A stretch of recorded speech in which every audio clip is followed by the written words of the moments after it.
बहुत समय पहले एक घने और सुंदर जंगल के बीच एक रहस्यमयी तालाब था। दिन में उसका जल साधारण दिखाई देता था, परंतु रात होते ही वह नीली आभा से चमकने लगता था। जंगल के सभी प्राणी उस तालाब को जादुई तालाब के नाम से जानते थे। यह तालाब प्रत्येक रात क्यों चमकता है? निश्चय ही इसके भीतर कोई रहस्य छिपा हुआ है। चिंकी अत्यंत जिज्ञासु गौरैया थी। वह हर रहस्य को जानने का साहस रखती थी। तभी चिंकी की दृष्टि जल के भीतर एक चमकती हुई वस्तु पर पड़ी।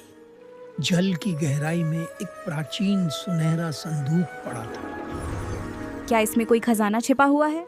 जैसे ही चिंकी संदूक के निकट पहुंची, जल में एक विशाल लहर उठी। तुम कौन हो? मैं मगरराज हूं, इस तालाब का रक्षक। चिंकी तुरंत जंगल लौट आई और उसने सबको अपनी कहानी सुनाई। एक मगरमच्छ पर विश्वास करना उचित नहीं है। मुझे तो लगता है कि वो संदूक में छिपा खजाना स्वयं रखना चाहता है। परंतु उसकी बातों में मुझे भय से अधिक चिंता दिखाई दी। तभी वहां कछुआ बाबा पहुंचे। वे जंगल के सबसे वृद्ध और बुद्धिमान प्राणी थे। मगरराज सदैव से इस तालाब की रक्षा करता आया है, तो फिर वो संदूक में क्या छिपा रहा है? उस संदूक में खजाना नहीं, बल्कि एक भयंकर रहस्य बंद है। उसी रात तालाब का जल काला पड़ने लगा।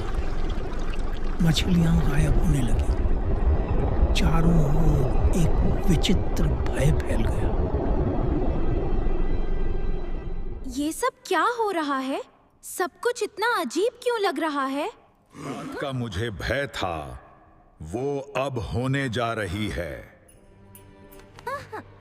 तालाब की अथाह गहराई में अचानक दो विशाल लाल आंखें खुली। हजारों वर्षों की कैद अब समाप्त होने वाली है।